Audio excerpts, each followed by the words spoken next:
Olá, irmãos, sejam bem-vindos à Escola Bíblica da Primeira Igreja Batista de Irajá. Aqui nós estudamos juntos a boa palavra de Deus. Te convido a você inscrever-se em nosso canal, ativar as notificações e compartilhar os nossos vídeos. Você também pode nos seguir nas nossas redes sociais, EBD Igreja de Irajá e Missões Igreja de Irajá. Vamos à nossa lição? Vamos orar? Deus, te damos graças, ó Pai, por mais uma oportunidade de estudarmos a Tua Palavra. Pedimos agora que o Senhor fale diretamente aos nossos corações. Que esse tempo seja um tempo totalmente dedicado ao aprendizado da Tua Palavra, ao entendimento da Tua vontade para nossas vidas. Assim nós oramos, em nome de Jesus. Amém.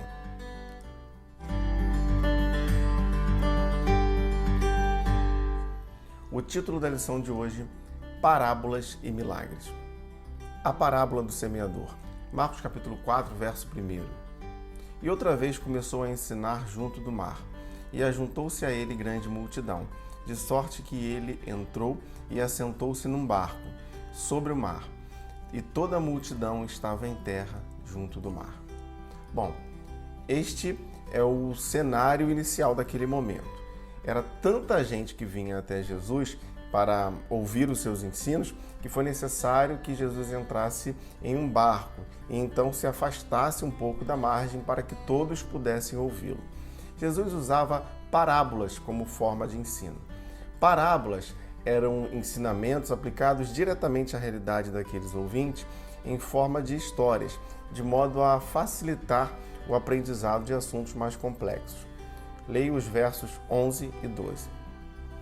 E ele disse-lhes: A vós é dado saber os mistérios do reino de Deus, mas aos que estão de fora todas estas coisas se dizem por parábolas, para que vendo vejam e não percebam, e ouvindo ouçam e não entendam, para que não se convertam e lhes sejam perdoados os pecados. É fato que os que não tinham o coração aberto a Jesus, sendo arrogantes e presunçosos, não alcançariam a compreensão dos ensinamentos, ainda que estivessem sendo apresentados de uma maneira didática facilitada. Entrando então nas parábolas aqui, sobre a parábola do semeador, Jesus apresenta a palavra de Deus e os seus efeitos sobre o homem. Ele vai mostrar então as diferentes situações com que as pessoas reagem à palavra de Deus. Marcos capítulo 4, verso 3. Eis que saiu o semeador a semear. Verso 14. O que semeia, semeia a palavra. Bom, o semeador saiu a semear indistintamente. Ele simplesmente semeia sem distinção. A semente é a mesma, e segundo o verso 14, a semente é a palavra de Deus. Primeira carta de Paulo a Timóteo, capítulo 2, versos 3 e 4, diz assim: Porque isto é bom e agradável diante de Deus, nosso Salvador, que quer que todos os homens se salvem e venham ao conhecimento da verdade. Então, a palavra de Deus deve ser pregada a todos. A questão é o coração que ela encontra, que pode ser terreno fértil ou não. Mas quanto à semente, algumas caem à beira do caminho e são comidas pelas aves do céu. Outras caem entre pedregais, onde não há profundidade, e mesmo nascendo, secam-se ao sol, por não terem raízes profundas. Outras vão cair entre espinhos e são sufocadas, e outras caem em boa terra. Diz assim o verso 20 do capítulo 4 de Marcos: Estes são os que foram semeados em boa terra, os que ouvem a palavra e a recebem, e dão fruto, um 30, outro 60 e outro 100. O ensinamento principal, então, desta parábola é que devemos manter o nosso coração como terra fértil, para que possamos produzir frutos que glorifiquem a Deus. Ensino para a vida. Evangelho de Marcos, capítulo 4, versos de 21 a 34. Nesse trecho aqui, nós vamos ver 5 ensinamentos distintos, porém todos relacionados com a parábola do semeador. Primeiro, a candeia. Verso 21. E disse-lhes: Vem porventura a candeia para se meter debaixo do alqueire ou debaixo da cama? Não vem antes para se colocar no velador? A candeia, ou lâmpada, ela tem a função de iluminar. Ela existe para iluminar e não deve, portanto, ficar em local inadequado. A vida daqueles que recebem a boa semente e servem ao Senhor deve ser inteiramente voltada a fazer diferença no ambiente em que estiver inserido. Segundo ensino, verso 22. Porque não há nada encoberto que não haja de ser manifesto, e nada se faz para ficar oculto, mas para ser descoberto. Ainda que algo que façamos possa ficar oculto por algum tempo, não há de ficar oculto o tempo todo, pois o juízo divino trará todas as coisas à tona. Outro ensino sobre os que não ouvem. Verso 23. Se alguém tem ouvidos para ouvir, ouça. Há pessoas que podem até estar ao alcance da mensagem, tendo como ouvi-la, sim, mas não estão dando a essas pessoas atenção à mensagem. Isso é uma demonstração do coração embrutecido. Essas pessoas estão insensíveis. Outro ensinamento no verso 24. E disse-lhes, atendei ao que ides ouvir, com a medida que medirdes, vos medirão a vós, e ser-vos-á ainda acrescentada a vós que ouvis. Nós somos os primeiros a colher o que semeamos. Por isso, com a medida que medirmos, seremos medidos. Devemos ter muito cuidado, então, com o que semeamos. Verso 25. Porque ao que tem, ser-lhe-á dado, e ao que não tem, até o que tem lhe será tirado. Tudo o que temos foi dado a nós pela graça de Deus. Sendo assim, todos os frutos da vida cristã, santificação, conhecimento, maturidade, sabedoria, crescimento, serão acrescidos pelo Senhor. Jesus ensina sobre a importância do processo. Evangelho de Marcos, capítulo 4, versos de 26 a 29.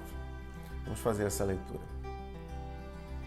O reino de Deus é assim, como se um homem lançasse a semente à terra, e dormisse e se levantasse de noite ou de dia, e a semente brotasse e crescesse, não sabendo ele como.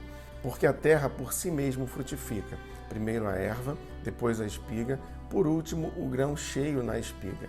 E quando já o fruto se mostra, mete-se logo a foice, porque está chegada a ceifa. Falando ainda sobre a parábola do semeador, Jesus aqui ele está ensinando sobre a importância das etapas ou processos que o homem deve passar. Assim como a semente ela passa por um processo com etapas até se tornar uma espiga, assim é a vida do homem. Para uma boa colheita é necessário tempo. Irmãos, assim também é a nossa vida. Nós não podemos pular etapas. É necessário sabermos esperar o tempo das coisas para termos então uma boa colheita. Por exemplo, um relacionamento. Há uma etapa chamada namoro, a etapa do noivado, a etapa do casamento. Outro exemplo que eu posso citar, uma boa colocação profissional. Há a fase dos estudos, há a fase dos estágios, até uma efetiva contratação. Assim também é na nossa vida cristã. Nós não podemos pular fases. Devemos estar em um constante crescimento rumo à maturidade espiritual. Aqui na parábola, Jesus está nos ensinando que toda colheita é fruto de um trabalho de semeadura, da ação milagrosa de Deus, pois é Ele quem dá vida à semente, é Ele quem faz todas as coisas acontecerem na nossa vida, do processo, pois como já disse, nós não podemos pular etapas, e também do tempo, que é primordial, pois tudo tem o seu tempo certo. Eclesiastes capítulo 3, verso 1. Para tudo há uma ocasião e um tempo para cada propósito debaixo do céu. Jesus ensina sobre o reino de Deus. Evangelho de Marcos, capítulo 4, versos de 30 a 34. Eu leio os versos de 30 a 32. E dizia, a que assemelharemos o reino de Deus? Ou com que parábola o representaremos? É com o grão de mostarda, que quando se semeia na terra, é a menor de todas as sementes que há na terra. Mas tendo sido semeado, cresce e faz-se a maior de todas as hortaliças, e cria grandes ramos, de tal maneira que as aves do céu podem aninhar-se debaixo da sua sombra. A mostarda era uma pequena semente que tornava-se um grande arbusto de cerca de 2 metros. Jesus está falando sobre o reino de Deus, ressaltando que nenhum pequeno começo pode ser desprezado. Esse ensinamento, ele pode e deve ser aplicado à Igreja de Cristo, que começa como uma pequena semente, mas que com o tempo tem o seu crescimento, tornando-se uma grande árvore frondosa. Em suma, nenhum pequeno começo deve ser desprezado. Jesus nos ensina o que fazer nas tempestades. Marcos capítulo 4, versos de 35 a 41.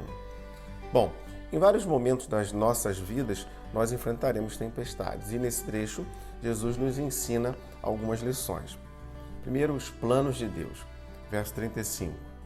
Naquele dia, já sendo tarde, disse-lhes: passemos para o outro lado.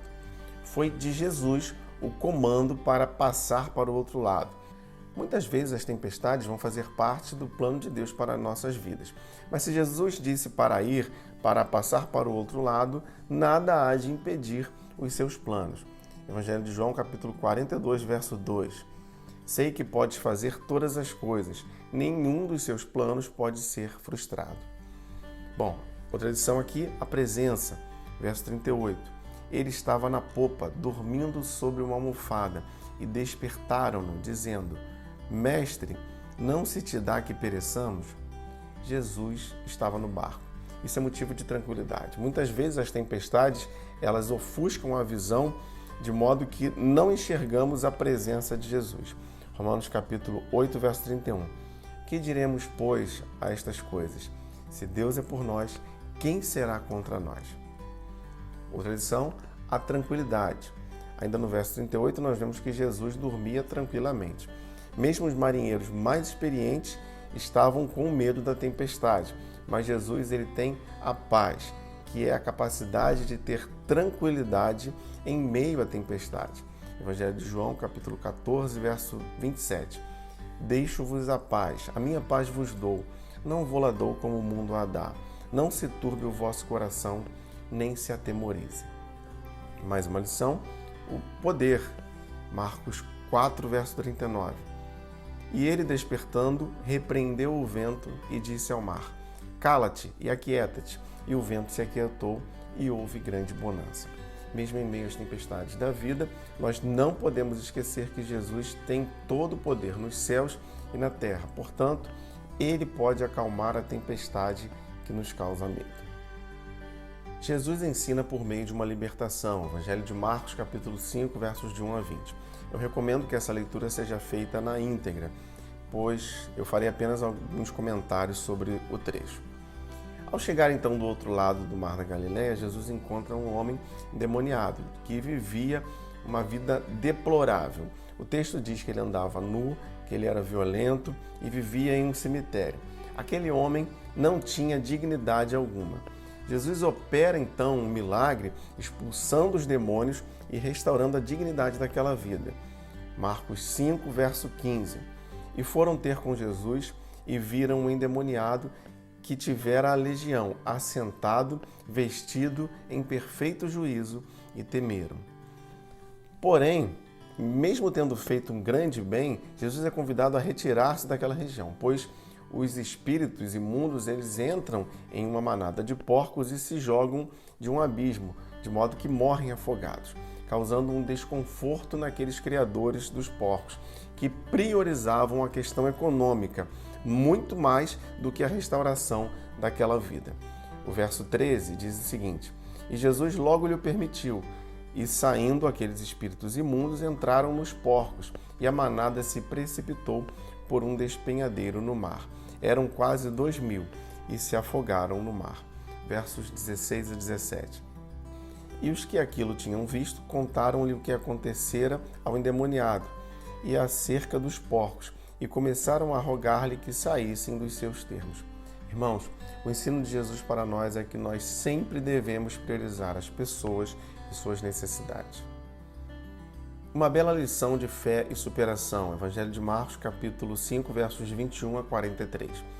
Esses próximos versículos eles vão contar duas histórias que estão, de certa forma, entrelaçadas. Versos de 21 a 23. Tendo Jesus voltado de barco para outra margem, uma grande multidão se reuniu ao seu redor, enquanto ele estava à beira do mar. Então chegou ali um dos dirigentes da sinagoga, chamado Jairo. Vendo Jesus, prostrou-se aos seus pés e lhe implorou insistentemente: Minha filhinha está morrendo. Vem, por favor, e impõe as mãos sobre ela, para que seja curada e viva. A primeira história, então, é a história de Jairo, um dirigente da sinagoga que vai até Jesus clamar por sua filha que está doente. Jairo era alguém muito importante e teve que vencer algumas barreiras para chegar até Jesus.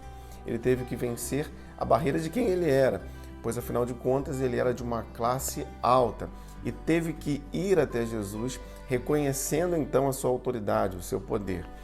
Mas Jairo também teve que vencer a opinião dos amigos, verso 35. Enquanto Jesus ainda estava falando, chegaram algumas pessoas da casa de Jairo, o dirigente da sinagoga. Sua filha morreu, disseram eles. Não precisa mais incomodar o mestre. Se Jairo tivesse dado ouvido aos outros, ele poderia ter desanimado, de modo que não teria experimentado o milagre de Jesus em sua filha. Ele também teve que vencer as circunstâncias contrárias, pois tudo dizia claramente que a sua filha já estava morta. Irmãos, a todo tempo o mundo tenta nos desanimar, dizendo que a morte é certa, que os sonhos já não fazem sentido, que Deus nos abandonou, mas no tempo certo, quando perseveramos e cremos, Jesus opera grandiosamente. E a segunda história desse trecho é a história da mulher que tinha uma enfermidade há 12 anos. Diz assim os versos de 25 a 34. Estava ali certa mulher que havia 12 anos vinha sofrendo de uma hemorragia. Ela padecia muito sob o cuidado de vários médicos e gastara tudo o que tinha, mas em vez de melhorar, piorava. Quando ouviu falar de Jesus, chegou-se para trás dele, no meio da multidão, e tocou em seu manto, porque pensava, se eu tão somente tocar em seu manto, ficarei curada. Imediatamente cessou a hemorragia, e ela sentiu em seu corpo que estava livre do sofrimento. No mesmo instante, Jesus percebeu que dele havia saído o poder. Virou-se para a multidão e perguntou, quem tocou em meu manto? Responderam os seus discípulos, vês a multidão aglomerada ao teu redor e ainda perguntas, quem tocou em mim? Mas Jesus continuou olhando ao seu redor para ver quem tinha feito aquilo. Então a mulher, sabendo o que tinha acontecido, aproximou-se, prostrou-se aos seus pés e, tremendo de medo, contou-lhe toda a verdade. Então ele lhe disse, filha, a sua fé te curou. Vá em paz e fique livre do seu sofrimento. Essa parábola, ela também está falando aqui sobre superar obstáculos. Aquela mulher teve que superar a multidão, teve que superar as suas limitações e ainda teve que superar a exposição pública. Irmãos, não desanime. Vença as suas limitações em Deus. Não tema, porque os seus problemas devem ser entregues nas mãos de Jesus. Persevere, aguarde o tempo certo e Ele agirá segundo a sua soberana vontade. Vamos orar? Senhor, nós te damos graças, ó Pai, pela Tua palavra, que ela possa frutificar em nossos corações. Se há alguém desanimado, que o Senhor dê forças para que essa pessoa vença o desânimo. E eu peço, ó Pai, opera o milagre na vida dessa pessoa. Abençoa cada uma das nossas famílias segundo a Tua santa e soberana vontade. Assim eu oro, em nome de Jesus. Amém.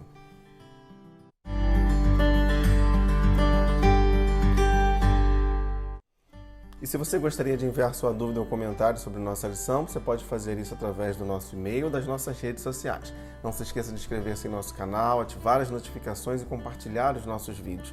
Você também pode nos seguir nas nossas redes sociais, EBD, Igreja de Irajá e Missões Igreja de Irajá. Muito obrigado por você que nos acompanha na Escola Bíblica da Primeira Igreja Batista de Irajá. E lembre-se, leia, estude, entenda a Bíblia.